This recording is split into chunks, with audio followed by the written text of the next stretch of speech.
It's a wonderful privilege. The schus is all mine to be able to teach Torah is the most wonderful thing, and to be able to contribute to the cRc and have such wonderful, supportive chaverim who are all in their each one in their own way. They're doing such important things for the community is also a tremendous schus for me.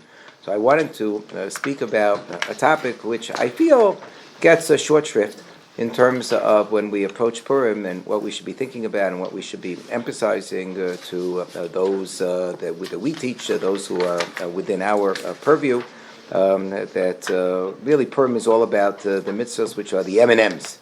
I might say in Hebrew the mem and mems, that we have Mishloach Manos and we have Megillas Esther and we have Mishteh, but then the fourth mem, Matonos Levionim. Matonos Levionim is one that we know about, we care about, but probably gets the least amount of attention. People spend an enormous amount of time planning out the Mishloach Manos poems, their themes, the guest list, who they're going to be signing up for with respect to the HTC Mishloach Manos, the whole big rigmarole. And then you have the meal, who are you going to prepare for the meal, who are you going to start the meal, who are you going to invite to the meal, what type of wines are you going to serve at the meal and not serve at the meal, and so forth. And then, of course, Megillas Esther, that's the centerpiece of which Megillah reading you're going to go to. You get your graggers and you dress up and your children dress up, and it's the highlight, obviously, of Purim is the reading of Megillas Esther. Matanos Levionim, okay, you'll catch a basket. You'll take out some denomination of dollar bill from your wallet. You'll throw it inside, and that's the end of it. And you got to wonder. Nowhere in the Megillah does it say, "Oh, this particular mitzvah is the one that deserves the least amount of thought and the least amount of time and the least amount of energy."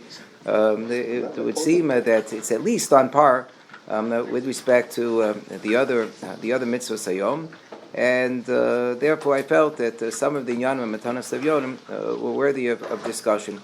So we know, of course, from the Gemara in Megillah, it speaks about the mitzvahs hayom. It's source 5 that matanos levionim differs from mishloach manos.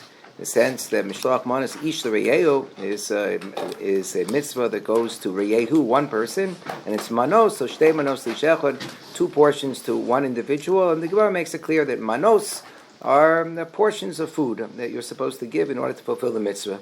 Matanos Levionim are Shtei Matanos, it's not Manos, it's Matanos. Matanos, according to the Rambam, and the way that we paskin, doesn't have to be food, and it doesn't have, and it could be the food or money.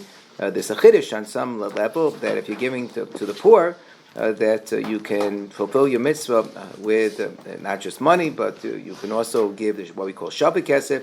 You can give food as well, but only food. The Rambam only mentions food, and the Gemara only mentions food, so it also seems to be in the realm of food, either money or food. Shtei matanos shnei bnei adam, but unlike the idea of giving 2 portions to one person, you give 2 portions to 2 people, which means 1 portion each to one poor person. So you give 1 gift to one poor person, another gift to a second poor person, and you fulfill your mitzvah. And we generally assume, since it's a mitzvah d'Rabbanan, a little bit of a question, because it's divrei Kabbalah. It's not just a d'Rabbanan, it's something which is recorded in Megillas Esther, but maybe not in the form of a tzivoy, so it's generally viewed as a d'Rabbanan. Whether you can say breira, that if you give a $50 bill or a $20 bill, with the intention that it's going to be broken down and will be given to the different aniyim, and the tzedakah administrator who collects your money will be giving not necessarily this bill to 2 different poor people, but will be giving a conglomeration of all of the money of which you've contributed towards the pot, so to speak, that your $20 bill is considered as if it was broken down into smaller denominations to go to 2 different poor people. Do we say that yesh breira? So it's generally assumed that yesh breira with respect to mitzvahs to Rabbanan. So all the poskim are makel on this particular issue, but it's discussed. You have a number of very learned articles when you have Rosh Yeshiva who want to get up and give a learned shir on Matanos Levionim. Usually it's on the subject of breira. Can you say breira? Can you say zachin l'adam shlo befanam? Different types of zechia questions. That's usually the lumdus with respect to Matanos Levionim, and then there's a question as to whether Matanas Levyonim is just another way of saying tzedakah, that it's a nice thing to give tzedakah the entire year. It's especially a nice thing to give tzedakah when it comes to Yontiv. So maybe that's what it means, that we make it just a special focus that you're supposed to give tzedakah the entire year. It doesn't necessarily mean that every day you must give tzedakah, but on this particular day we want to emphasize that it's a good thing to give tzedakah, and you should give at least to two different people, but it's really just an extension of the mitzvah of tzedakah. Or do we say the Matanas Levyonim is in sort of a separate, rarefied category all of its own, and is not bidavka subject to laws of the normal laws of tzedakah. This is a whole discussion in the Shibuli Aleket. He seems to assume that it's an outgrowth of the general mitzvah of tzedakah, just tzedakah for Purim we're going to call Matanas Levyonim. Many other poskim, many other shitos seem to say that no, there's something which is special about this mitzvah, that it's over and above and beyond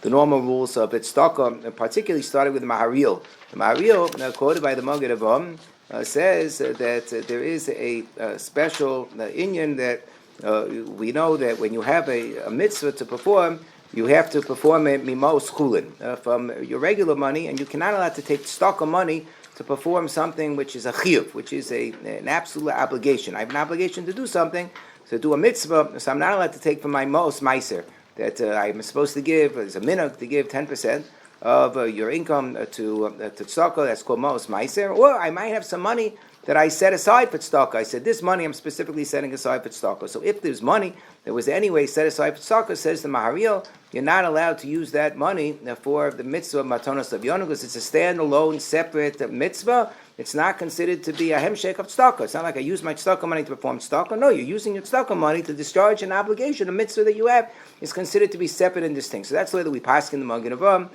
Quotes that Maharil, the Mishnah Berurah, paskins that way as well. And there's also a very interesting application of the halacha, which is also paskin by the Mishnah Berurah, which is as follows: that once you have fulfilled your shear of Matanas Levyonim, what's the shear? We'll discuss in a moment. There's whatever the amount is that you have to give a poor person in order to be yotzei that one matana. Matana, according to the simple meaning of the word, is a nesina. I need a sheer nesina. Nesina, like when we speak about a person giving reishis hagei, so the Gemara speaks about a nesina chashuva, that you should give a meaningful type of nesina, so it has to be meaningful on some level. The Ritva says, you can't just give a toothpick. You can't just give a toothpick to a poor person. A toothpick wouldn't be good anyway because it's not food, but you can't just give a meaningless item. You're going to give one jelly bean to a poor person. It's not going to be good enough. I'm going to give one kernel of corn. You're not going to be yotzei your mitzvah. You got to give something which is chashuv. What's chashuv to be a matana? A pruta. At least give a pruta. That's what the Ritva says. You figure he was going to say something like give a shir suda or something. No, the Ritva says give a pruta.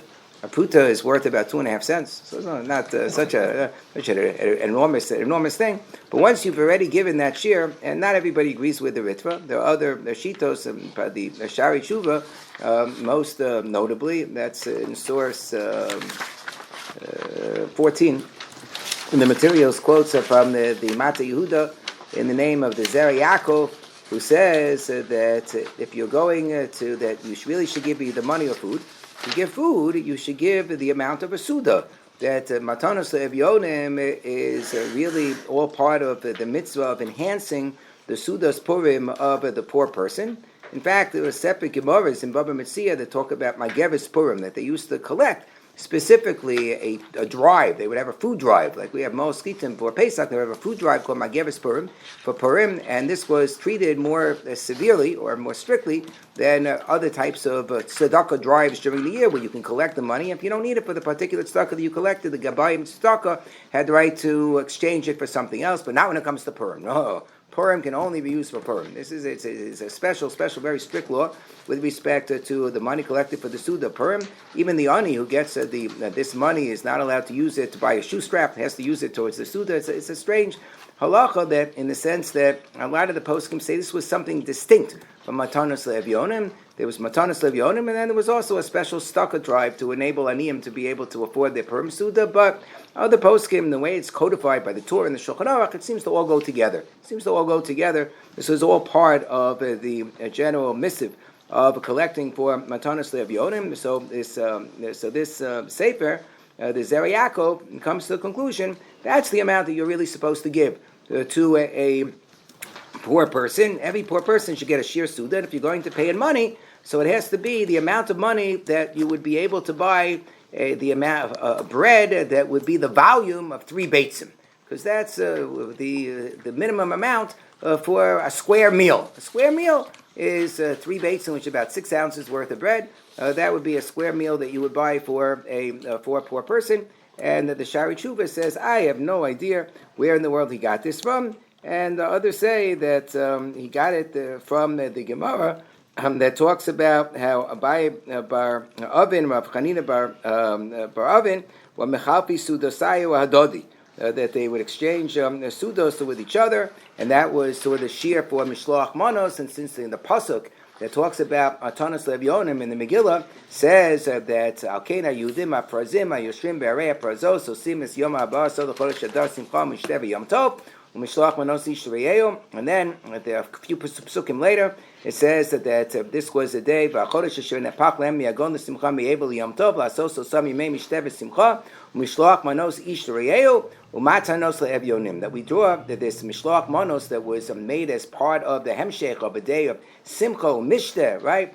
Mishloach Manos Ish Re'eu was then extended to Matanos Le'Evyonim. The Matanos Le'Evyonim is also part of this Mishteh with Simcha and Mishloach Manos Ish Re'eu, and it's for the purpose of the Suda. Most poskim don't agree with this Hekesh, and they say, no, the Suda is one thing, and maybe Magevis Purim was intended for the Suda, but Matanos Le'Evyonim, in order to fulfill this very specific mitzvah on Purim Day itself, to give to poor people, it really should just be some sort of a shir nesina, and the shir nesina, it's good enough if it's going to be a pruta. I saw in the Sefer Kobetz Halachos of Shmuel Kamenetsky that he says that really, since we do refer to it as matanos, as nesina, so the bottom line is that it should be at least an amount where there is it's a matana chashuva bein lenosem bein lemakabel, that it should be something that is considered to be not an embarrassment, that you would give somebody, and it would be almost like I give somebody a nickel when they ask, if somebody knocks on my door and they ask for tzedakah, if I give them a nickel, so that's like a little bit of an insult, you know. So Rosh Shlomo Zalman Auerbach, this is going back, 20 years or so. Rosh Shlomo Zalman, or 25 years, no, more than that, 30 years ago. When was he? It was 30 years ago, 35 years ago. So Shlomo Zalman Auerbach said the Shir Chashuva, at least at that point in time, you have to adjust for inflation, was $1. So you had $1. So we felt Matanas Le'Avyonim, like each Matana should be at least $1. We adjusted for inflation now, we say $3, I don't know, something like that. Some want to say, if you say that it's tied in with a Suda, it should be $10, but most poskim assume that it's not tied in with a Suda per se. But Shlomo Zalman, the Kobetz Halachos, Shmuel Kamenetsky, writing 10 years ago, in the Kobetz Halachos said $1, so I don't know, maybe we adjusted to $2 now. And Shlomo Zalman Auerbach said that it should be a matana chashuba bein lenosei and bein lemakabel, that it should be something that both the nosei and the makabel considered to be of value. So the richer that you are and the more you are of means, so a person who has a fair amount of money wouldn't really think that $2 was chashuv per se. You might not even think that $5 is chashuv. I would say $10 is probably a good measure of, number one, what you think is chashuv, and number two, what you think if you really wanted to tie it in with what the amount that you would spend for a square meal. So that's an amount that you could reasonably expect that somebody could buy some sort of a meal, a small sandwich, something like that, a breakfast special. You could get nowadays, maybe it was still $10. So when you're giving to the person who's collecting now, and they say that they want to deliver on Purim, which we assume is good enough, as long as it's actually delivered on Purim, you can appoint a shliach. I just appointed a shliach. Rabbi Baruch Simon was in the Beis Medrash in YU the other day, and he announced that he's going to be collecting, and he's a very reliable person, he said he's going to be collecting, and all the money is going to be delivered on Purim itself, and you could trust him. So I gave him, a nice amount, Baruch Hashem, but certainly $20, I think, when you're throwing into the basket and you want to be able to cover for 2 aniyim, that's the amount that I recommend as a minimum Again, based on a person's means.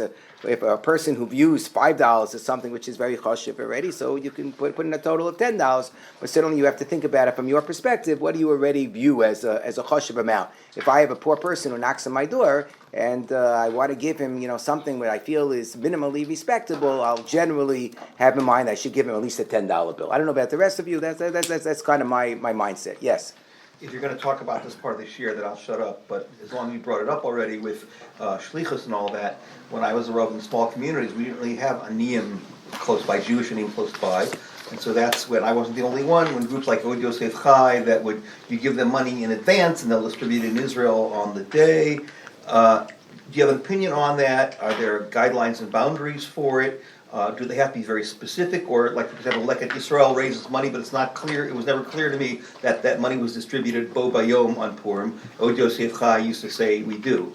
So the Chatzchila, it should be distributed bo bayom on Purim. But the Eved, if the tzedakah distributor sets it aside for a niyam and they're not able to find a niyam on Purim, but they have in mind that they're going to give it as soon as they find the niyam, so the Eved you could be yotzei. But the Eved, but the Chatzchila should be distributed on Purim itself. But the Eved, if you've given it for somebody who's a gabbai for the aniyim, so that they have accepted it on behalf of the aniyim, and that they have in mind to give it to the aniyim on Purim, or if they can find any, so then so then that could count. Some of the poskim say that would count, but it's a machlokus. That's already a machlokus. If you want to be yotzei the kol hadeos, so then you should make sure that you actually have it distributed on Purim itself, and ideally you should find 4 people on Purim. So I always have this tremendous frustration. There's something growing up I never understood. Now it's gotten a little bit better, but I never understood the entire year. I go to shul in the morning, and always people walking around collecting stock or whatever. Okay, it's true if they're collecting for yeshiva, you're not yotzi. It has to be to actually a poor person on Purim itself. But people would say they're collecting for themselves, and okay, that's good enough. And somehow Purim, I just couldn't find an ani anywhere, so they all just disappeared. They took a vacation on Purim. It's really impossible to find anybody. It's the most ridiculous thing, It shouldn't be so hard to find an ani on Purim, But it's gotten a little bit better. It's gotten a little bit better, So Baruch Hashem, recent, I'm not saying we should have an but it would be the best thing not to have an But if there are an around, certainly they should make themselves visible on Purim. Would be a good thing. So anyway, yes, Rabbi Yang. Mainly Lenin, but if you're going to get to it, then I have a contact in Yerushalayim. Let's say it's late in the day on Purim, the Prazot here. I call him, I leave him a voicemail, and he's going to give it on Shushan Purim.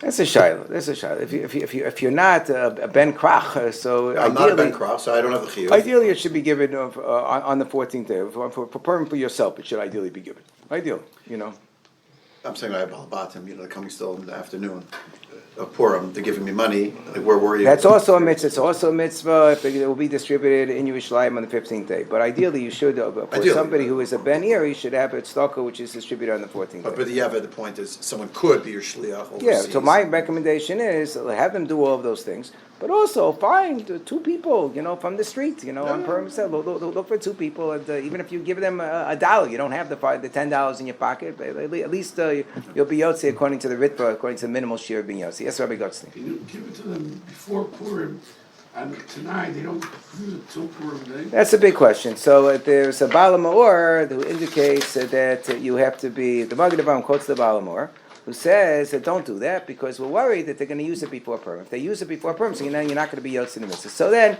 the Maggid Avraham himself seems to indicate. Magen Avraham himself seems to indicate that if you specifically give instructions to the ani that I'm giving it to you now and do not use it until Purim, and he gives you his word that he's not going to use it until Purim, so you can rely upon that. But the Baal HaMaor seem to indicate that you couldn't even rely upon that, and that's a question. I think that there are achronim who are worried about that shita. I think the Machzis Shekel is worried about that shita. So you have to be, it's not a lechatchila. Yeah. There's a lot of the lumdus on Matanos Lev is about that specific question as well. It's because the Baal HaMaor was based on a certain interpretation of the Gemara about the Einei Aniyim relying upon you, and then they said, and then it became the Bishash, Bishash Shenistaknu. They stopped doing it, and the question is, what does that word mean? And some say the word meant that they got much poorer, and therefore you couldn't trust that a poor person was going to hold the money until Purim, and therefore maybe the halacha has changed that you can't give it earlier like they used to do for the Bnei Akvarim, that they would give the Matanos Levyonim earlier. We can't rely upon that anymore. So there's a question how to interpret the Gemara. Some maybe interpret the word as meaning something else entirely and say that there was never such a gezerah. But of course you can give it to the poor person earlier as long as he's not going to use it until Purim. So it's a whole machlokas how to interpret the Gemara. Yeah. Is there a definition of a poor person? Definition of a poor person, we're going minyan, linyan, belsinyan, but this is fine. It's freewheeling because we're covering all the territory. So it says matanos le'evyonim. So we know that ani ve'evyon are mentioned as two different categories in the Torah. And ani is a person who's lacking but is not so destitute and so despondent that they would just be desperate. That they would take, that they would be shameless in terms of begging people for money. But an ani still has like an embarrassment to ask for money. Well, an evion is taiv l'chol davar, is somebody who is completely destitute, and they are so beyond any kind of means or support whatsoever. That they don't even have shame or embarrassment anymore to just throw themselves at the mercy of the public and the community begging for alms. So the question is, do you have to look specifically for an evion? So the Chavos Yair has a tshuva in which the Chavos Yair says, yes, that's what it says. It says evion. So you have to look specifically for an evion. It's not so easy to find an evion. It's really hard to fulfill the mitzvah properly. And this is in his commentary, the Mekor Chaim to Shulchan Aruch and Siman Tov Reish Tzadi Dalet. He has a commentary to Shulchan Aruch. So that's what the Chavos Yair says. But the Aruch HaShulchan, if you look in source 16 and Siv Gimel, he has a big fetish that pretty much everybody agrees with. Obviously not the Chavos Yair, but the Aruch HaShulchan says, Yirali, the Avagav, the Torah, Ani Ve'evion, Shnei Dvarmeim. Even though in the Torah they're listed as two different things, because it says Lo Sashok Sachiv Ani Ve'evion. Nonetheless, an evion is more afflicted than an ani, and he is somebody who is more desperate than the ani, and so forth. He has no boshes, he has no shame, etc., and so forth. However, he says Mikol Makom Eino Kain. This is about in the 8th line, the second to last word. Mikol Makom Eino Kain, to say that because it says in the Megillah Matanos Levyonim, it means Dafke and Evion. For Raya, he says that in Parshas Reiss it says Kiva Chayevecha Evion. That whenever the word Evion is listed separately without the word ani next to it, it means both. Since since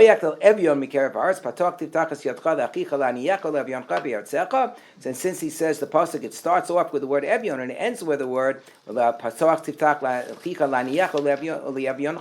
so we see that evion covers both ani and evion. For purposes of tzedakah, it's all considered to be one thing. So therefore, when it says matanos levyonim, it says it's a rabusa. I might have thought that you can only be yotzei by giving to an ani who's otherwise embarrassed to ask, and to an evion, like it's pashut. Of course, you give to an evion because he has no shame. But I might think, that. So therefore, I might think that you're not yotzei the mitzvah unless you give to somebody who's really uncomfortable, as opposed to giving to an evion. So he says, "Lomi ba'ya ani sheish lo busha v'skar sachiv ukodem." And he comes first because of the fact that he's embarrassed. That's why when you have to pay a worker, you have to pay the ani first. But even an evion who would ask you anyway, you still have fulfilled your obligation when you reach out to an evion who would reach out to you in any event. And certainly for an ani who's embarrassed, otherwise embarrassed, that there's even more of a mitzvah. But there's more than that. So just to finish the thought, that once we figure out what the shear is that you're supposed to give in terms of matanos le'evyonim, so what the Mishnah Berurah quotes is that anything, this is the Magen Avraham, which is originally from the Mariel, anything which is above that base amount, let's assume it's $10, okay, or a pruta, whatever, but whatever you give above that base amount, that can come from your most ma'aser. That can come from money that was set aside for tzedakah. So that's the difference. So there is a mitzvah matanos le'evyonim, and then once you fulfill that mitzvah, so then the remainder you can give from your regular tzedakah fund. So that's one nafkamina in terms of matanos le'evyonim being a separate mitzvah. Secondly, we have a special inyan on Purim that we all know about. It's a Yerushalmi, that kol mi sheposhe yado, that every single person outstretches their hand, you're obligated to give to them. As it says in the Shulchan Aruch, Purim, that we're not so careful about it. elokol mi sheposhe yado lito noslim lo, that every single person outstretches their hand, you give it to them. And it's mashma as well, some of the poskim point out, that although you search, obviously, for, according to the Kavos Yair, you search for an Evyon. According to the Aruch HaShulchan, you don't need an Evyon, you need any Ani, you could be Yotzei. But if it turns out that the person wasn't really an Ani, as opposed to the mitzvah tzedakah in general, if a person isn't like starving, so then you're supposed to check their credentials, right? To make sure, otherwise you're not going to be yotzei the mitzvah of tzedakah. Like Yirmiyahu said, I hope that my enemies give to tzedakah to people who aren't really poor, so they won't be yotzei the mitzvah, right? So when it comes to the rest of the year, you give to somebody, it turns out that they were lying through their teeth, that they weren't really poor, so you didn't fulfill the mitzvah. But when it comes to Matanos Evyonim, you're yotzei the mitzvah. That's different from tzedakah. It's long because this is a day of just good relations and good feelings amongst all Jews. We trust everybody who stretches out their hand that they want tzedakah. We give them the tzedakah and the yotzei. Now, the second part of that, and you're yotzei by giving them the tzedakah, even if it turns out that they're not really an ani. I mean, of course, you have to have a mind to give to an ani. You can't just say, I'm going to give to my rich friend next door, and I'll be yotzei because anybody's poshet yadu. And then I say to him, just outstretch your hand so I can be yotzei the mitzvah. It doesn't mean that way. It means somebody who outstretches their hand and they purport to be an ani, and you give to them, so then you could be yotzei the mitzvah in that fashion. Now, the way it's actually codified in the Shulchan Aruch is the kol mi sheposhe yado litno noslim lo, and then there's a next line which has a very fascinating history in rabbinic literature, which is umakum shenagu litein aple enam Yehudim noslim. If the minhag is that you give to non-Jews as well, so you give to non-Jews, but that really comes from.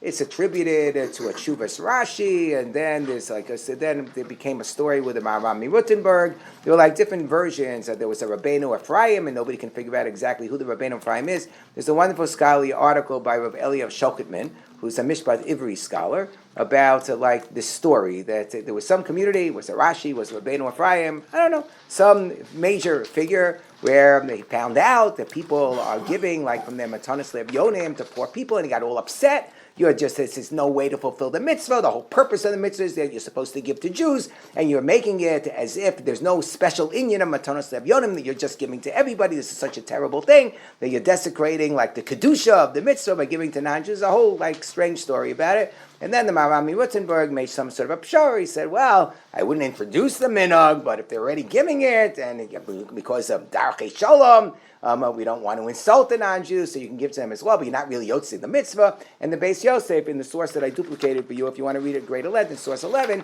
so he tells the story, the very end, the last paragraph of the Beis Yosef, he tells the whole story over here that, there was such a minhag. The Ramban brings this minhag, and the Ramban says that it's done mishum eva, and he combines the various stories, and he tells the version that it happened before Rashi, which Rav Shoketman said he doesn't think it really happened before Rashi. That's when he quotes the Hagos Maimonides here in the 5th line. Hagos Maimonides kasu shekasa talmid echad b'nei Rashi v'yisi b'nei adam shenogim lachalek matanos bepurim labodim l'shvachos goyim homdim b'bati Yisrael v'davar huksha b'nei Rabbi. He said, how could you do such a thing? It's matanos le'evyonim, and you're taking away, you're stealing from the evyonim, the Jewish evyonim, by giving to the non-Jews. Is there no saying putza le'evi to go gozelaniim umare ba'atzo kilu mekayim matanos hanemarim evyonim Yisrael? And he's making it seem as if he's fulfilling the mitzvah that's supposed to be given dafka to Evyonim Yisrael. So the funny thing here is that it seems that although when it comes to the normal mitzvah of tzedakah,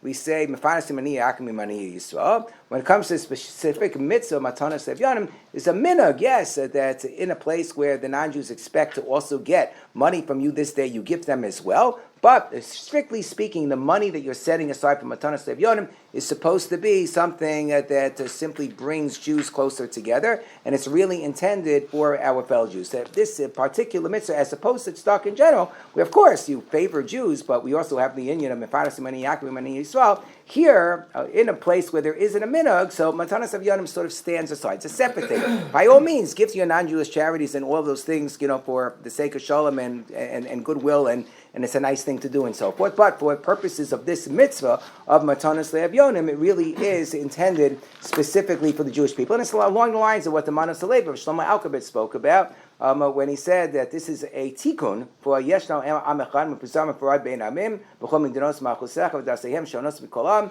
What Haman said to Achashverosh, that you got to kill the Jews, and why? Because they're so disparate, and the way he interprets it is that you see they don't even get along with each other. They have so much, 2 Jews, 3 shoals. You have so much machlokis and so forth.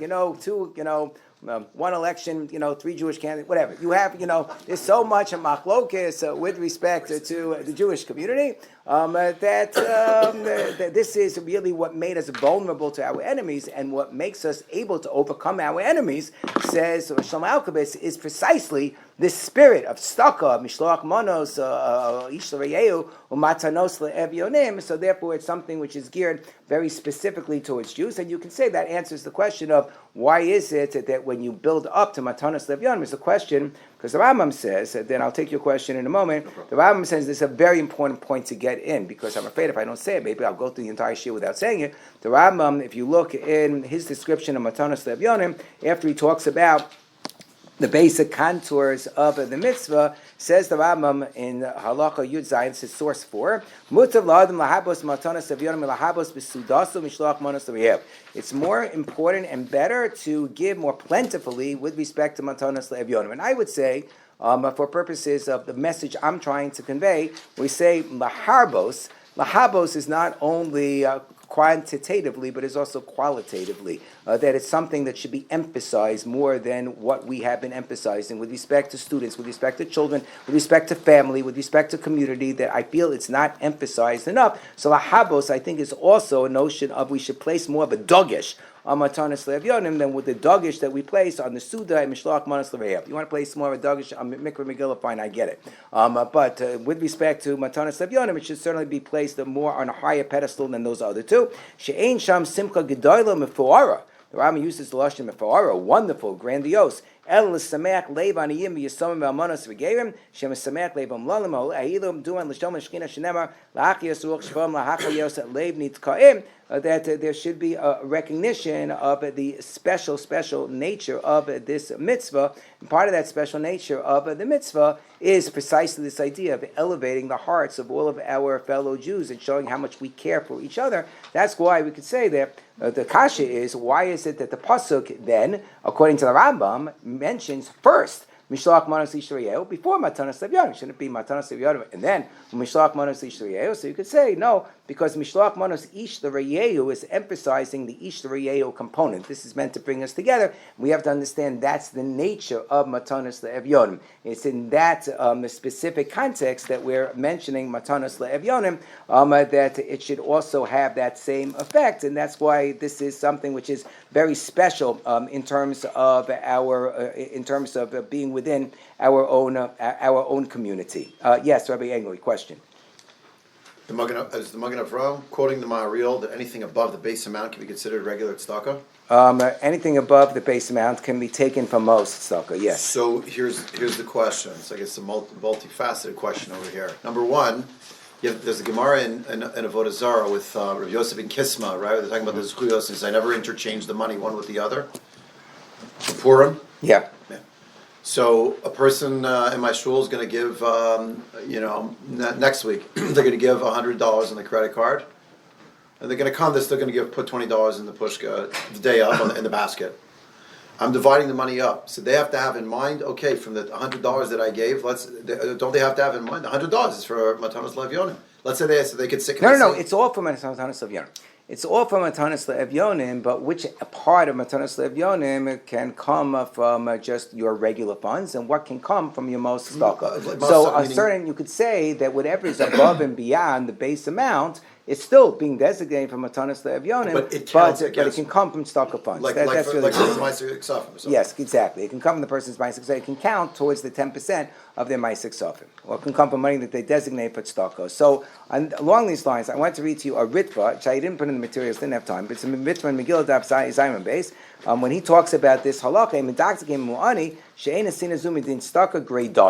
so he says very explicitly that this idea that you're not medaktek regarding the person that you're giving it to, so he says, because this is not just a regular din of tzedakah, ela midin simcha. Sherei Apla Shirim Yesh Lishloach Manos, because we see from Mishloach Manos that this is a day in which we're giving to the rich people too, and then Matanas Levyonim is in that context that this mitzvah is introduced. So he says, so we see from here that this is supposed to be along this very same lines, and it's very interesting. What? Like an extension of An extension of Mishloach Manos, that it's also meant for purposes of generating simcha, because that's always like the Shiloh. What are you looking to accomplish in Mishloach Manos? It's famous machlokes, according to the Manos Halevi, it's in order to generate simcha and goodwill amongst all of our brethren, and according to Trumas Hadeshin, it's in order to provide for the Suda, and we know there are like 100 nafkaminos, and that's a totally separate shir, but this is right along the same lines as that, and Rosh Shlomo Alkabetz himself points out that if you look at the very first pasuk, and a number of people have noted this, you look at the very and the Gemara that I have in the source 3 and Daf Hey Amud Beis points this out, that originally there was a contemplation that they would make it Purim into a yontiv, which means maybe there'll be an Issa Malacha, there'll be a yontiv, right? That they wanted to make it into a day of Simcha Mishteh B'Yom Tov, Mishloach Manos Yishrayeu. And then 12 pasukim later, it says, so it was established Lasososam, Yemei Mishteh B'Simcha, Mishloach Manos Yishrayeu, Umatanos Le'Evyonim. So the yontiv went away. The Gemara says no yontiv anymore, so they decided not to make it into yontiv, but they added something. They were huchlop. There was a substitution made. There was a substitution that instead of it being yantiv, it was made matanas levyonim. So it says, so Shlomo Akbetz, what's the exchange over here? So they said they couldn't make it into a yantiv, and the Chassam Sofer has a whole long drasha as to why they didn't merit to make it into a yantiv, because they didn't. When they didn't properly go back to Eretz Yisrael and establish Shmitos, V'yovlos, in which case they would have showed that they really that a day they really cared about each other in terms of like Mishloach Manos, and that would have really made it into a yontiv. Then you could add on to that, because you can only add on to something which as you've done the base part correctly, and they didn't do like the fundamentals correctly. Whatever, that's a whole separate drasha. But he says that HaKadosh Baruch Hu said, you can't make I'm in charge of making a Yom Tov. You can't make a Yom Tov. That's off limits. No Yom Tov from you. But since what you really want to do in order to make a Yom Tov is to come closer to me, to earn my favor, to have to build upon the special relationship with the Kadosh Baruch Hu. Your Yom Tov is Aliyah L'Regel. There's building upon the connection to the divine. He said, I have a better way for you to accomplish that. What's that? Matanas Levyonim. I'm not going to make it a yontiv. I'm going to make it matanas levyonim, because the pasuk in Mishlei says, and Rav Alkabetz quotes this pasuk, is Malve Hashem chonein dal ugmulo yishalim lo. That if somebody takes care of a poor person, the chonein dal, Malve Hashem, it's considered as if they've made a loan to HaKadosh Baruch Hu, that you've given like something nicer to HaKadosh Baruch Hu, ugmulo yishalim lo, and HaKadosh Baruch Hu will pay you back for that loan. HaKadosh Baruch Hu will pay you your reward for that wonderful loan that you've made to him by virtue of giving to a poor person. That's why Shlomo Alkabetz quotes in this context. People don't know that so much. I'm giving you some material here. That pasuk from Mishlei, if anyone wants to make a drush out of it, is on the mitzvah in Kesef Tal V'Esami. This pasuk is what's darshaned in Shmos Rabbah over and over again. So there you go, and that's the pasuk, and that's precisely the pasuk that he quotes over here. Right. Set for Unbelievable thing. Wow. Right. Okay. So then the next question. Yes, Rabbi Belinsky. The Rambam is a very different pasuk about the importance of Matanas Levyonim. L'hachiyos ruach shefalim or l'hachiyos lein mitkoyim. Yes. There's no reward there. There you're imitating the Shekhinah. Right. You're saying that this is imatetio dio. This is right. This is the real thing. It's not talking about any part. The focus there is not on reward for doing it. The focus is valach to vidracha. You're emulating the Shekhinah. It's a very, very, very good ha'ara. Exactly. Now, there is a very interesting question. What if you gave like 2 portions of food to a poor person? And they so you've given them enough of Mishloach Manos, but they're also poor. Can you, in one swoop, also fulfill Matanas Levyonim, but at least halfway, and then you give to one more poor person, and you're done? So is that a possibility? So there's a Gemara in Megillah that indicates that this actually happened between Rabbi Yoshia and Rabbi Yehuda Nesiya. Rabbi Yehuda Nesiya gave he sent over to Rabbi Yoshia a thigh of a calf, and from a igla tilsa, from a very choice calf, and he gave him a jug of wine, and it's according to our girsa Rabbi Oshia said to him, you're amazing. Kiyamta banu rabbeinu mishloach manos ishriyeo matanos le'evyonim. You've actually fulfilled both mitzvahs. But then Rashi says, Haki garsinam kiyamta banu rabbeinu mishloach manos. Trei manos ika. Rashi says our girsa is he only fulfilled mishloach manos. And then he says, and then hadar shalach le. We don't have a girsa. What is the Rashi talking about? There was another version of the story in the Yerushalmi. Yerushalmi I have in source 7. Yerushalmi's version of the story is that he sent him like two nice things. He sent him first a thigh, and then he gave him like one jug of wine. And the response from Rabbi Yoshia was, you fulfilled Matanos Levyonim. So then he sent him another Chad Eagle. He sent him a cookie, and he sent him another like barrel of wine. And he wrote back to him, now you've also fulfilled Mishloach Manos Ishtareyehu. So Rashi is sort of alluding a little bit to the fact that there's another version of the story in the Yerushalmi that indicates you can't actually fulfill both at the same time with the same individual. The Turi Eben talks about this, and the Turi Eben says, and the way to reinterpret the Girsa that we have in the Babli, which sounds very much like Rabbi Yoshia said to Rabbi Yehuda Nasiya, hey, you're such a swell guy that you fulfill both Mishloach Manos and Matanos Le'evyonim, is that he said, take your pick. Since I'm a poor person, so you could either fulfill in what you gave to me, Mishloach Manos, or you can choose to fulfill what you gave to me in terms of Matanos Le'evyonim. So that's what he meant. It's kind of like, sometimes they say, so you see, what he meant to him was, you have fulfilled Mishloach Manos, Matanos Le'evyonim, because sometimes when the Gemara puts together, has the word vav, it doesn't mean also, it means or. So that's the way that the Turi Eben understands it. And Turi Eben says that, and some explain, the Ksav Sofer explains, it might be like an inyan of Enosim Mitzvos Chavilot, that you shouldn't try to figure out cute ways to kill two birds with one stone, kill two mitzvos in one swoop. So it's okay, we can afford to find 3 people. But what the Chiddush is that if you give 2 separate times, that he gave, he gave one portion that he started out as Matanos Le'evyonim, and then he sent him another gift, so he can fulfill Mishloach Manos Ish L'Re'ehu that way. So I'll just end with this. So Rabbi Baruch Simon Shlita just came out with a sefer on Purim. His Imrei Baruch on Purim, which is like everything else he puts out is Givaldic, and he quotes from the Apir Yon. So Apir Yon is a sefer, a commentary to the Torah written by Shlomo Gansfried, the author of the Kitzur Shulchan Aruch.